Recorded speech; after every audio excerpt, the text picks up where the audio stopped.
Chapter 13. Peter Rabbit Visits the Peach Orchard. "Don't go, Peter Rabbit, don't go," begged Danny Meadow Mouse. Peter hopped to the edge of the old briar patch and looked over the moonlit, snow-covered meadows to the hill back of Farmer Brown's house. On that hill was the young peach orchard of which Tommy Tit the Chickadee had told him, and ever since Peter's mouth had watered and watered every time he thought of those young peach trees and the tender bark on them. "I think I will, Danny, just this once," said Peter. "It's a long way, and I've never been there before, but I guess it's just as safe as the meadows or the Green Forest." "Oh, I'm as bold can be, sing hoppy hippy hippy hop oh. I'll hie me forth the world to see, sing hoppy hippy hippy hop oh. My ears are long, my legs are strong, so now good day, I'll hie away, sing hoppy hippy hippy hop oh." And with that, Peter Rabbit left the dear, safe old briar patch, and away he went, lipperty-lipperty-lip, across the green meadows towards the hill and the young orchard back of Farmer Brown's house. Danny Meadow Mouse watched him go and shook his head in disapproval. "Foolish, foolish, foolish," he said over and over to himself. "Why can't Peter be content with the good things that he has?" Peter Rabbit hurried along through the moonlight, stopping every few minutes to sit up and look and listen. He heard the fierce hunting call of Hooty the Owl way over in the Green Forest, so he felt sure that at present there was nothing to fear from him. He knew that since their return to the Green Meadows and the Green Forest, Granny and Reddy Fox had kept away from Farmer Brown's, so he did not worry about them. All in good time, Peter came to the young orchard. It was just as Tommy Tit the Chickadee had told him. Peter hopped up to the nearest peach tree and nibbled the bark. My, how good it tasted! He went all around the tree, stripping off the bark. He stood up on his long hind legs and reached as high as he could. Then he dug the snow away and ate down as far as he could. When he could get no more tender young bark, he went on to the next tree. Now, though Peter didn't know it, he was in the very worst kind of mischief. You see, when he took off all the bark all the way around the young peach tree, he killed the tree. For you know it is on the inside of the bark that the sap which gives life to a tree and makes it grow goes up from the roots to all the branches. So when Peter ate the bark all the way around the trunk of a young tree, he had made it impossible for the sap to come up in the spring. Oh, it was the very worst kind of mischief that Peter Rabbit was in. But Peter didn't know it, and he kept right on filling that big stomach of his and enjoying it so much that he forgot to watch out for danger. Suddenly, just as he had begun on another tree, a great roar right behind him made him jump almost out of his skin. He knew that voice, and without waiting to even look behind him, he started for the stone wall on the other side of the orchard. Right at his heels, his great mouth wide open, was Bowser the Hound. Chapter 14. Farmer Brown Sets a Trap. Peter Rabbit was in trouble. He had gotten into mischief, and now, like everyone who gets into mischief, he wished that he hadn't. The worst of it was that he was a long way from his home in the dear old briar patch, and he didn't know how he ever could get back there again. Where was he? Why, in the stone wall on one side of Farmer Brown's young peach orchard. How Peter blessed the old stone wall in which he had found a safe hiding place. Bowser had hung around nearly all night, so that Peter had not dared to try to go home. Now it was daylight, and Peter knew it would not be safe to put his nose outside. Peter was worried, so worried that he couldn't go to sleep as he usually does in the daytime. So he sat hidden in the old wall and waited and watched. By and by he saw Farmer Brown and Farmer Brown's boy come out into the orchard. Right away they saw the mischief which Peter had done, and he could tell by the sound of their voices that they were very, very angry. They went away, but before long they were back again, and all day long Peter watched them work, putting something around each of the young peach trees.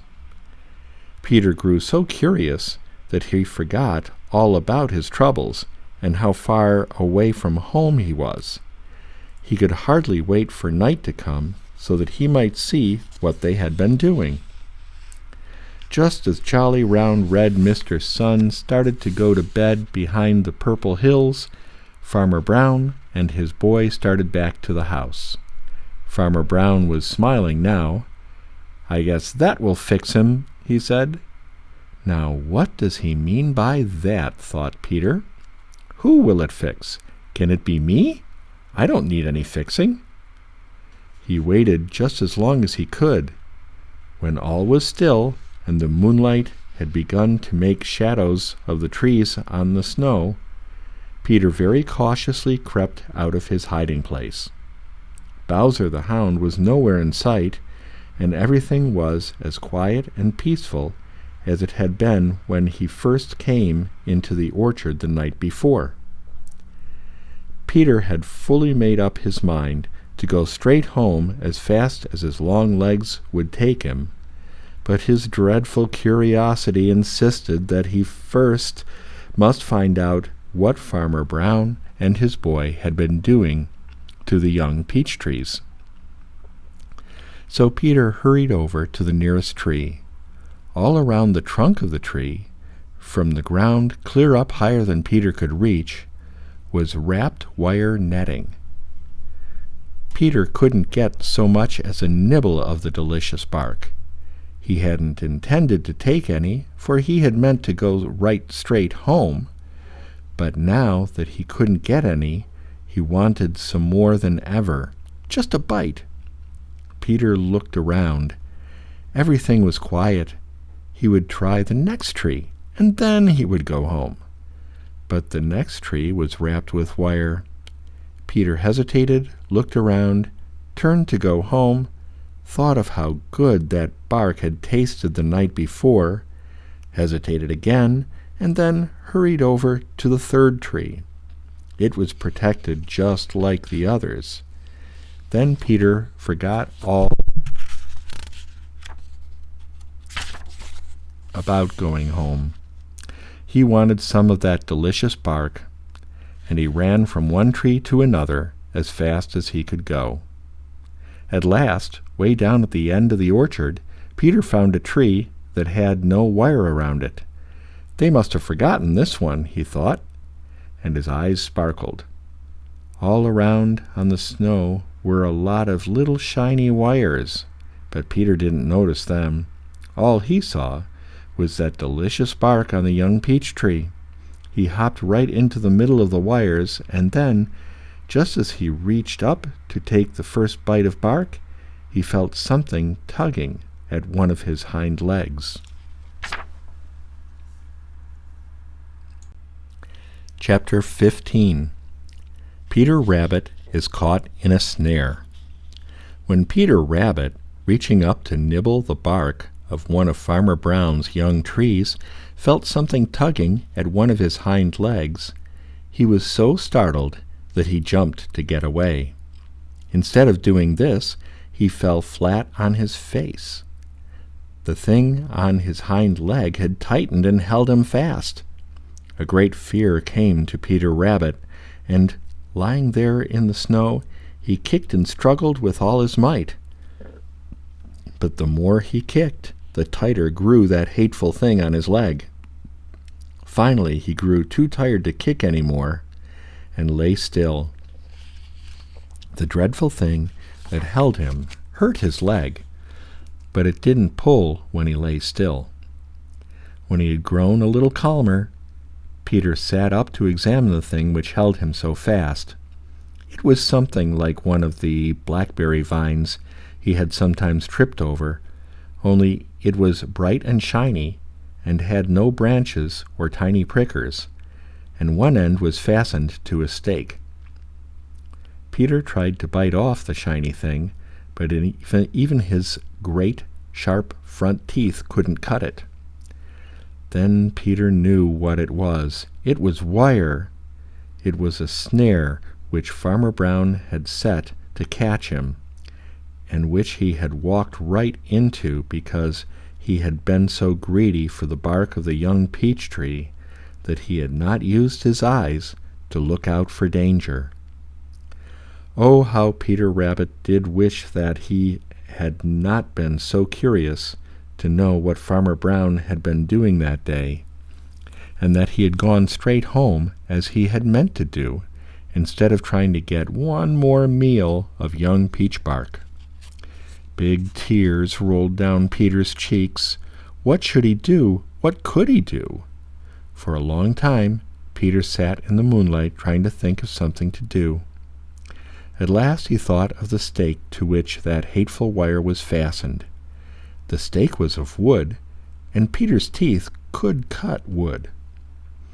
Peter's heart gave a great leap of hope, and he began at once to dig away the snow from around the stake, and then settled himself to gnaw the stake in two. Peter had been hard at work on the stake a long time, and had it a little more than half cut through, when he heard a loud sniff down at the other end of the orchard. He looked up to see. Who do you think? Why, Bowser the Hound. He hadn't seen Peter yet, but he had already found Peter's tracks, and it wouldn't be but a few minutes before he found Peter himself. Poor Peter Rabbit!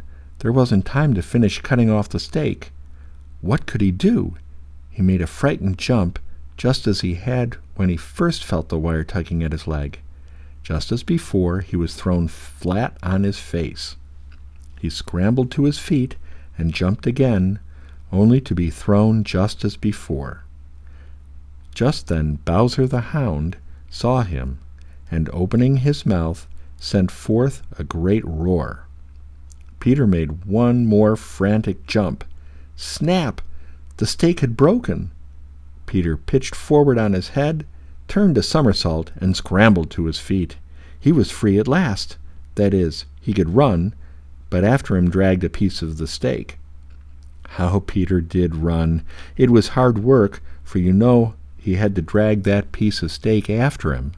But he did it, and just in time he crawled into the old stone wall on one side of the orchard, while Bowser the Hound barked his disappointment to the moon. Chapter 16. Peter Rabbit's Hard Journey. Peter Rabbit sat in the old stone wall along one side of Farmer Brown's orchard, waiting for Mrs. Moon to put out her light and leave the world in darkness until jolly round red Mr. Sun should kick off his rosy bedclothes and begin his daily climb up in the blue, blue sky. In the winter, Mr. Sun is a late sleeper, and Peter knew that there would be 2 or 3 hours after Mrs. Moon put out her light when it would be quite dark. And Peter also knew, too, that by this time Hooty the Owl would probably have caught his dinner. So would old Granny Fox and Reddy Fox.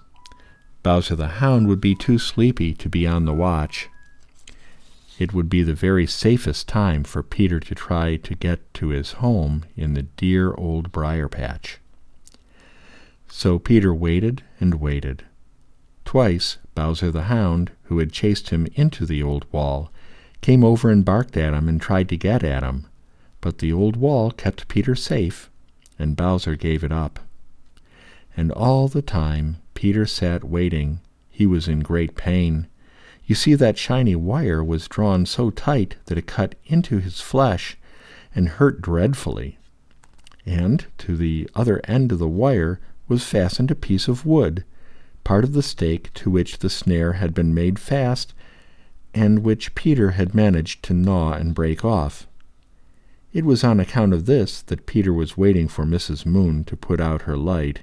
He knew that with that stake dragging after him, he would have to go very slowly, and he would not run any more risk of danger than he actually had to. So he waited, and by and by, sure enough, Mrs. Moon put out her light. Peter waited a little longer, listening with all his might. Everything was still. Then Peter crept out of the old stone wall. Right away trouble began. The stake dragging at the end of the wire fast to his leg caught among the stones and pulled Peter up short. My, how it did hurt! It made the tears come. But Peter shut his teeth hard, and turning back, he worked until he got the stake free.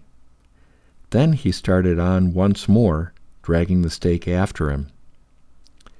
Very slowly across the orchard and under the fence on the other side crept Peter Rabbit, with his legs so stiff and sore that he could hardly touch it to the snow, and all the time dragging that piece of stake, which seemed to grow heavier and harder to drag every minute. Peter did not dare go out across the open fields, for fear some danger might happen along, and he would have no place to hide. So he crept along close to the fences where bushes grow, and this made it very, very hard, for the dragging stake was forever catching in the bushes with a yank at the sore leg, which brought Peter up short with a squeal of pain. This was bad enough, but all the time Peter was filled with a dreadful fear that Hooty the Owl or Granny Fox might just happen along. He had to stop to rest very, very often, and then he would listen and listen. Over and over again he said to himself, "Oh dear, whatever did I go up to the young peach orchard for when I knew I had no business there? Why couldn't I have been content with all the good things that were mine in the green forest and on the green meadows? Oh dear, oh dear." Just as jolly round red Mr. Sun began to light up the green meadows, Peter Rabbit reached the dear old briar patch. Danny Meadow Mouse was sitting on the edge of it, anxiously watching for him. Peter crawled up and started to creep in along one of his private little paths. He got in himself, but the dragging stake caught among the brambles, and Peter just fell down in the snow right where he was, too tired and worn out to move. Chapter 17. Danny Meadow Mouse becomes worried. Danny Meadow Mouse limped around through the dear old briar patch, where he had lived with Peter Rabbit ever since he had squirmed out of the claws of Hooty the Owl and dropped there right at the feet of Peter Rabbit. Danny limped because he was still lame and sore from Hooty's terrible claws. But he didn't let himself think much about that, because he was so thankful to be alive at all.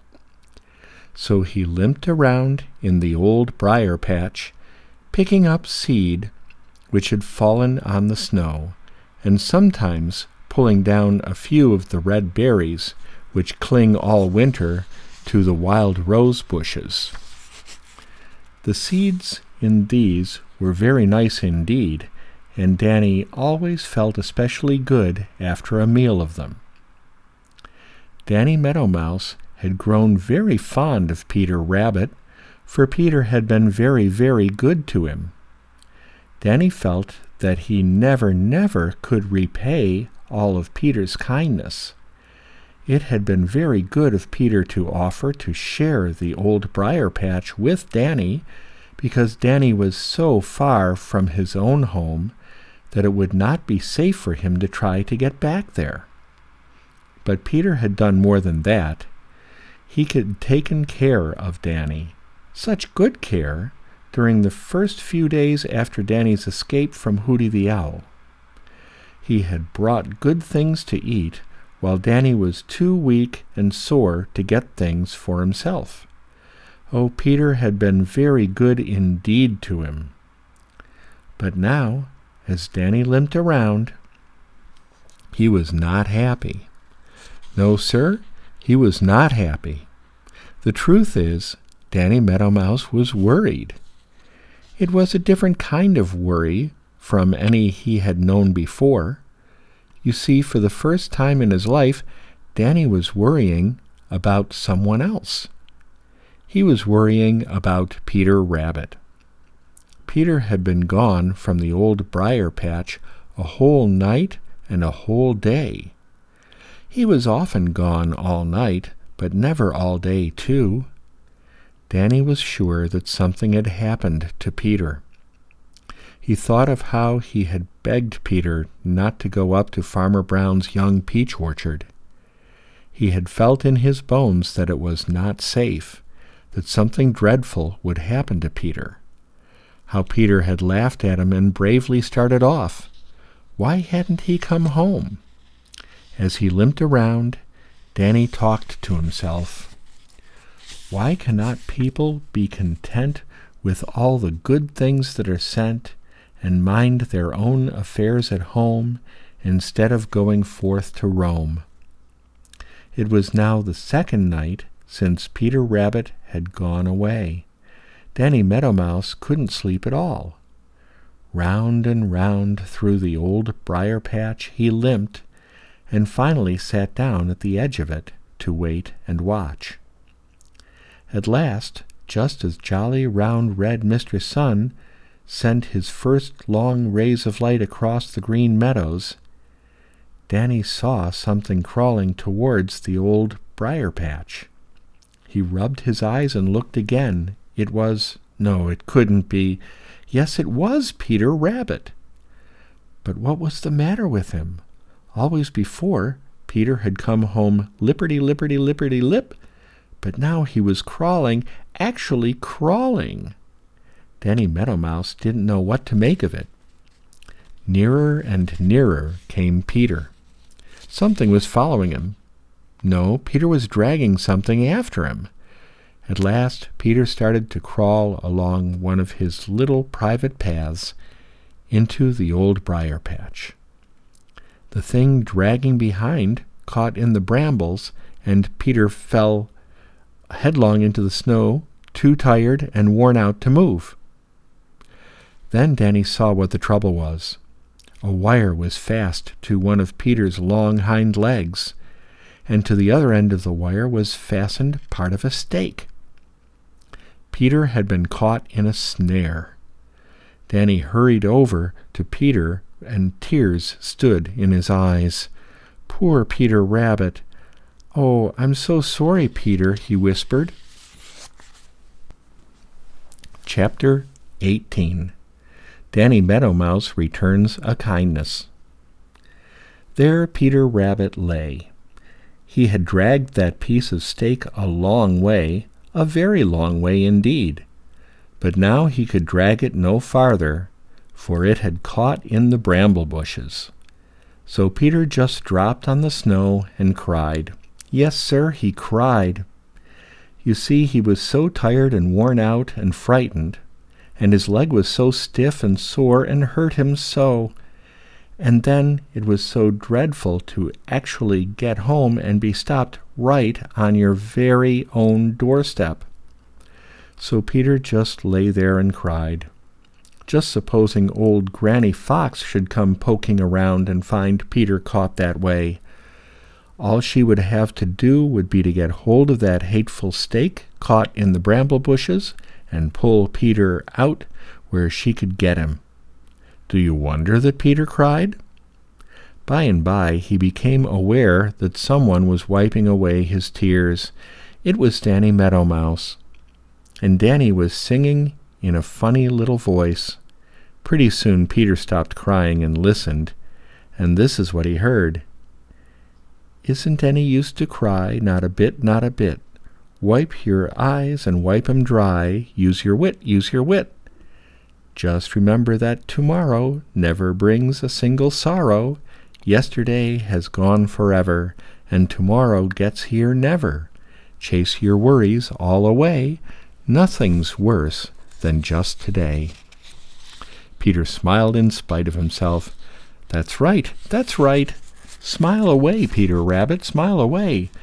Your troubles, sir, are all today, and between you and me, I don't believe they are so bad as you think they are. Now you lie still, just where you are, while I go see what can be done.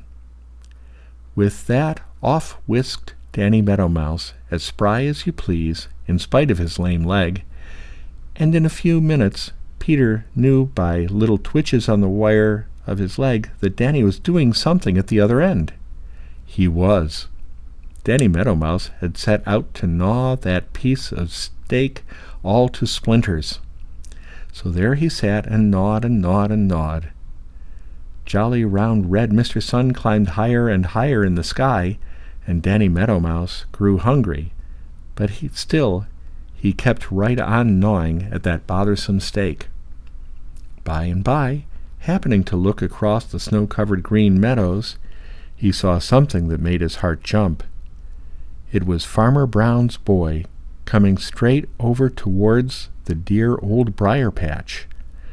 Danny didn't say a word to Peter Rabbit, but gnawed faster than ever. Farmer Brown's boy was almost there when Danny stopped gnawing. There was only a tiny bit of the steak left now, and Danny hurried to tell Peter that there was nothing to stop him now from going to his most secret retreat in the very heart of the old briar patch. While Peter slowly dragged his way along, Danny trotted behind to see that the wire did not catch on the bushes. They had safely reached Peter Rabbit's secretest retreat when Farmer Brown's boy came to the edge of the dear old briar patch. "So this is where that rabbit that killed our peach tree lives," said he. "We'll try a few snares and put you out of the mischief." And for the rest of the afternoon, Farmer Brown's boy was very busy around the edge of the old briar patch. Chapter 19. Peter Rabbit and Danny Meadow Mouse Live High. Peter Rabbit sat in his secretest place in the dear old briar patch, with one of his long hind legs all swelled up and terribly sore because of the fine wire fast around it and cutting into it. He could hear Farmer Brown's boy going around on the edge of the dear old briar patch and stopping every little while to do something. In spite of his pain, Peter was curious. Finally, he called Danny Meadow Mouse. "Danny, you are small and can keep out of sight easier than I can. Go as near as ever you dare to Farmer Brown's boy and find out what he is doing," said Peter Rabbit. So Danny Meadow Mouse crept out as near to Farmer Brown's boy as ever he dared, and studied to make out what Farmer Brown's boy was doing. By and by he returned to Peter Rabbit. "I don't know what he's doing, Peter, but he's putting something in every one of your private little paths leading in from the green meadows." "Ha!" said Peter Rabbit. "There are little loops of that queer stuff you've got hanging to your leg, Peter," continued Danny Meadow Mouse. "Just so," said Peter Rabbit. "And he's put cabbage leaves and pieces of apple all around," said Danny. "We must be careful," said Peter Rabbit. Peter's leg was in a very bad way indeed, and Peter suffered a great deal of pain. The worst of it was, he didn't know how to get off the wire that was cutting into it so.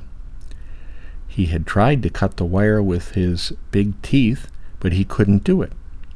Danny Meadow Mouse had tried and tried to gnaw the wire, but it wasn't of the least bit of use.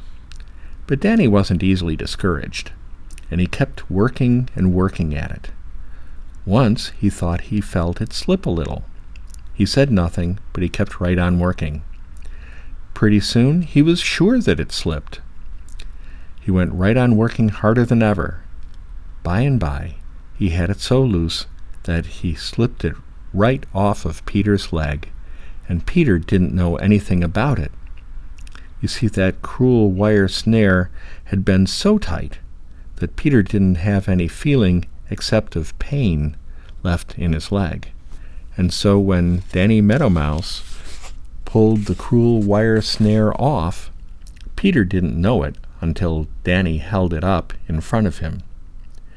My, how thankful Peter was, and how he did thank Danny Meadow Mouse. But Danny said that it was nothing at all, just nothing at all, and that he owed more than that to Peter Rabbit for being so good to him and letting him live in the dear old briar patch. It was a long time before Peter could hop as he used to, but after the first day he managed to get around. He found that Farmer Brown's boy had spread those miserable wire snares in every one of his private little paths, but Peter knew what they were now. He showed Danny Meadow Mouse how he, because he was so small, could safely run about among the snares and steal all the cabbage leaves and apples which Farmer Brown's boy had put there for bait. Danny Meadow Mouse thought this great fun and a great joke on Farmer Brown's boy, so every day he stole the bait, and he and Peter Rabbit lived high while Peter's leg was getting well. And all the time Farmer Brown's boy wondered and wondered why he couldn't catch Peter Rabbit. Chapter 20. Timid Danny Meadow Mouse. Danny Meadow Mouse is timid. Everybody says so, and what everybody says ought to be so, but just as anybody can make a mistake sometimes, so can everybody. Still, in this case, it is quite likely that everybody is right. Danny Meadow Mouse is timid. Ask Peter Rabbit, ask Sammy Jay, ask Striped Chipmunk. They will all tell you the same thing. Sammy Jay might even tell you that Danny is afraid of his own shadow, or that he tries to run away from his own tail.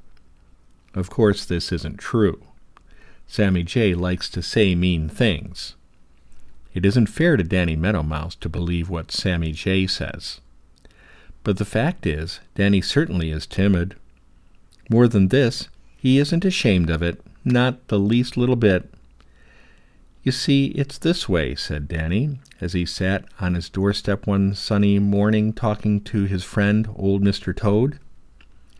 If I weren't afraid, I wouldn't be all the time watching out, and if I weren't all the time watching out, I wouldn't have any more chance than that foolish red ant running across in front of you.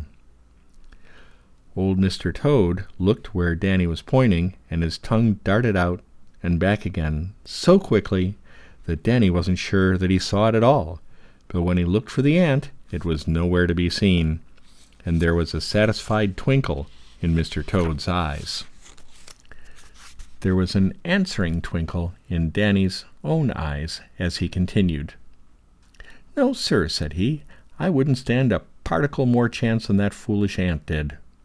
Now, if I were big and strong, like Old Man Coyote, or had swift wings like Skimmer the Swallow, or were so homely and ugly looking that no one wanted me, like... Danny hesitated and then finished rather lamely, like some folks I know, I suppose I wouldn't be afraid.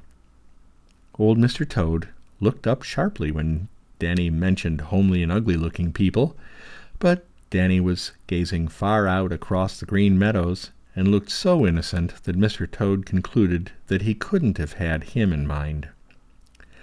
Well, said he, thoughtfully scratching his nose, I suppose you may be right, but for my part, Fear seems a very foolish thing. Now, I don't know what it is. I mind my own business, and no one ever bothers me. I should think it would be a very uncomfortable feeling." "It is," replied Danny, "but, as I said before, it is a very good thing to keep one on guard when there are so many watching for one as there are for me. Now there's Mr. Blacksnake, and—" "Where?" exclaimed old Mr. Toad, turning as pale as a toad can turn, and looking uneasily and anxiously in every direction. Danny turned his head to hide a smile. If old Mr. Toad wasn't showing fear, no one ever did. "Oh," said he, "I didn't mean that he is anywhere around here now. What I was going to say was that there is Mr. Blacksnake, and Granny Fox, and Reddy Fox, and Redtail the Hawk, and Hooty the Owl, and others I might name, always watching for a chance to make a dinner from poor little me. Do you wonder that I am afraid most of the time?" "No," replied old Mr. Toad. "No, I don't wonder that you are afraid. It must be dreadful to feel hungry eyes are watching for you every minute of the day and night, too." "Oh, it's not so bad," replied Danny. "It's rather exciting. Besides, it keeps my wits sharp all the time. I am afraid I should find life very dull indeed if, like you, I feared nothing and nobody. By the way, see how queerly that grass is moving over there? It looks as if Mr. Blacksnake— Why, Mr. Toad, where are you going in such a hurry?" "I've just remembered an important engagement with my cousin, Grandfather Frog, at the Smiling Pool," shouted old Mr. Toad over his shoulder as he hurried so that he fell over his own feet. Danny chuckled as he sat alone on his doorstep. "Oh no, old Mr. Toad doesn't know what fear is," said he. "Funny how some people won't admit what everybody can see for themselves. Now, I am afraid, and I'm willing to say so." Chapter 21. An exciting day for Danny Meadow Mouse. Danny Meadow Mouse started along one of his private little paths very early one morning. He was on his way to get a supply of a certain kind of grass seed of which he is very fond. He had been thinking about that seed for some time and waiting for it to get ripe. Now it was just right, as he had found out the day before by a visit to the place where this particular grass grew. The only trouble was it grew a long way from Danny's home, and to reach it he had to cross an open place where the grass was so short that he couldn't make a path under it. "I feel it in my bones that this is going to be an exciting day," said Danny to himself as he trotted along.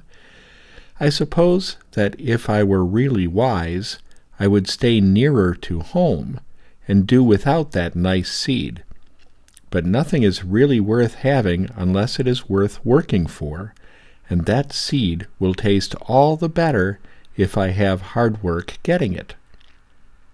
So he trotted along his private little path, his ears wide open and his eyes wide open, and his little nose carefully testing every merry little breeze who happened along for any scent of danger which it might carry. Most of all, he depended upon his ears, for the grass was so tall that he couldn't see over it even when he sat up. He had gone only a little way when he thought he heard a queer rustling behind him. He stopped to listen. There it was again, and it certainly was right in the path behind him. He didn't need to be told who was making it. There was only one who could make such a sound as that, Mr. Blacksnake. Now Danny can run very fast along his private little paths, but he knew that Mr. Blacksnake could run faster. "If my legs can't save me, my wits must," thought Danny, as he started to run as fast as ever he could. I must reach that fallen old hollow fence post." He was almost out of breath when he reached the post and scurried into the open end. He knew by the sound of the rustling that Mr. Blacksnake was right at his heels. Now the old post was hollow its whole length, but halfway there was an old knot-hole just big enough for Danny to squeeze through. Mr. Blacksnake didn't know anything about that hole, and because it was dark inside the old post, he didn't see Danny pop through it. Danny ran back along the top of the log and was just in time to see the tip of Mr. Blacksnake's tail disappear inside. Then what do you think Danny did? Why, he followed Mr. Blacksnake right into the old post, but in doing it, he didn't make the least little bit of noise.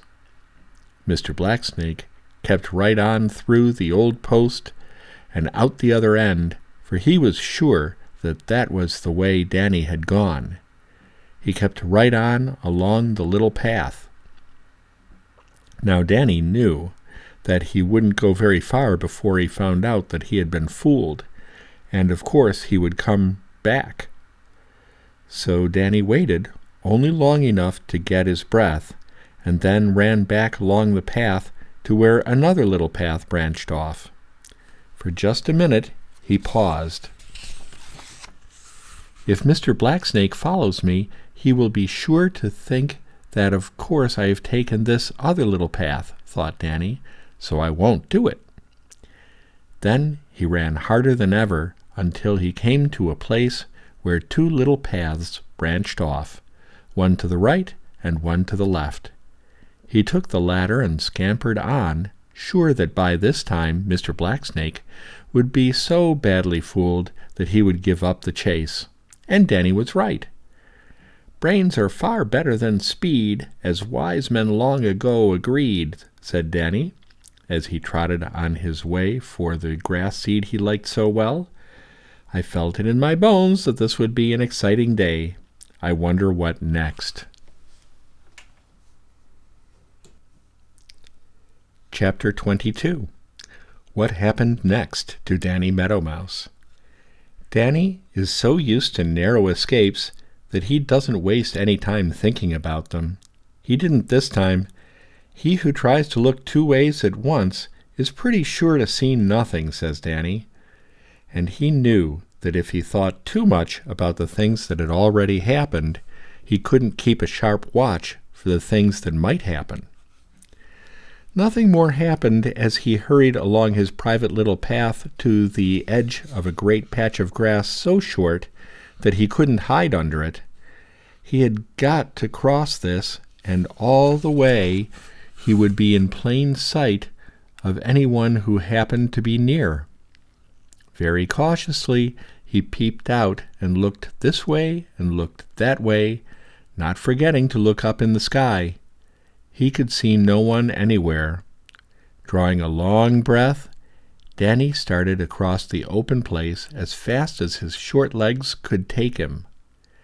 Now all the time Redtail the Hawk had been sitting in a tree some distance away, sitting so still that he looked like a part of the tree itself. That is why Danny hadn't seen him.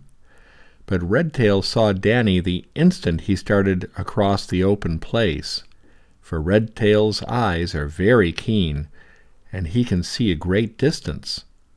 With a satisfied chuckle, he spread his broad wings and started after Danny. Just about halfway to the safety of the long grass on the other side, Danny gave a hurried look behind him, and his heart seemed to jump right into his mouth, for there was Redtail with his cruel claws already set to seize him. Danny gave a frightened squeak, for he thought that surely this time he would be caught, but he didn't mean to give up without trying to escape. 3 jumps ahead of him was a queer-looking thing. He didn't know what it was, but if there was a hole in it, he might yet fool Redtail. 1 jump. Would he be able to reach it? 2 jumps. There was a hole in it. 3 jumps. With another frightened squeak, Danny dived into the opening just in time. And what do you think he was in? Why, an old tomato can Farmer Brown's boy had once used to carry bait in when he went fishing at the Smiling Pool. He had dropped it there on his way home. Redtail screamed with rage and disappointment as he struck the old can with his great claws. He had been sure, very sure of Danny Meadow Mouse this time. He tried to pick the can up, but he couldn't get a hold of it. It just rolled away from him every time, try as he would. Finally, in disgust, he gave up and flew back to the tree from which he had first seen Danny. Of course, Danny had been terribly frightened when the can rolled, and by the noise the claws of Redtail made when they struck his queer hiding place. But he wisely decided that the best thing he could do was to stay there for a while, and it was very fortunate that he did so, as he was very soon to find out. Chapter 23. Reddy Fox Grows Curious. Danny Meadow Mouse had sat perfectly still for a long time inside the old tomato can, in which he had found a refuge from Redtail the Hawk. He didn't dare so much as put his head out for a look around, lest Redtail should be circling overhead ready to pounce on him. If I stay here long enough, he'll get tired and go away if he hasn't already, thought Danny. This has been a pretty exciting morning so far, and I find that I am a little tired. I may as well take a nap while I am waiting to make sure that the way is clear. With that, Danny curled up in the old tomato can. But it wasn't meant that Danny should have a nap. He had closed his eyes, but his ears were still open, and presently he heard soft footsteps drawing near. His eyes flew open, and he forgot all about sleep, you may be sure, for those footsteps sounded familiar. They sounded to Danny very, very much like the footsteps of, whom do you think? Why, Reddy Fox. Danny's heart began to beat faster as he listened. Could it be? He didn't dare peep out. Presently, a little whiff of scent blew into the old tomato can. Then Danny knew it was Reddy Fox. Oh dear, I hope he doesn't find that I am in here, thought Danny. I wonder what under the sun has brought him up here just now. If the truth were to be known, it was curiosity that had brought Reddy up there. Reddy had been hunting for his breakfast some distance away on the Green Meadows when Redtail the Hawk had tried so hard to catch Danny Meadow Mouse. Reddy's sharp eyes had seen Redtail the minute he left the tree in pursuit of Danny, and he had known by the way Redtail flew that he saw something he wanted to catch. He had watched Redtail swoop down and had heard his scream of rage when he missed Danny because Danny had dodged into the old tomato can. He had seen Redtail strike and strike again at something on the ground, and finally fly off in disgust with empty claws. Now I wonder what it was Redtail was after, and why he didn't get it, thought Reddy. He acts terribly put out and disappointed. I believe I'll go over there and find out. Off he started at a smart trot towards the patch of short grass where he had seen Redtail the Hawk striking at something on the ground. As he drew near, he crept very softly until he reached the very edge of the open patch. There he stopped and looked sharply all over it. There was nothing to be seen but an old tomato can. Reddy had seen it many times before. Now what under the sun could Redtail have been after here, thought Reddy. The grass isn't long enough for a grasshopper to hide in, and yet Redtail didn't get what he was after. It's very queer. It certainly is very queer. He trotted out and began to run back and forth with his nose to the ground, hoping that his nose would tell him what his eyes couldn't. Back and forth he ran, and then suddenly he stopped. "Ha!" exclaimed Reddy. He had found the scent left by Danny Meadow Mouse when he ran across towards the old tomato can. Right up to the old can Reddy's nose led him. He hopped over the old can, but on the other side he could find no scent of Danny Meadow Mouse. In a flash he understood, and a gleam of satisfaction shone in his yellow eyes as he turned back to the old can. He knew that Danny must be hiding in there. "I've got you this time," he snarled, as he sniffed at the opening in the end of the can.